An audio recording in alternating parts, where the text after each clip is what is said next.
Today I'm going in with the Bold Hold Liquid Gold since I'm doing a glueless install.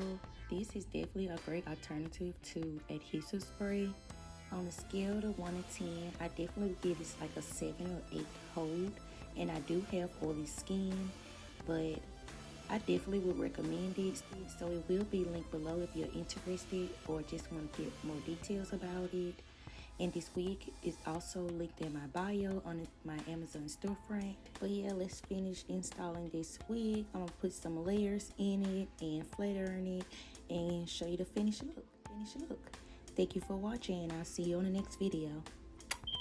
You can go down your angle. That one is like that. This one's like that. All the way to the end.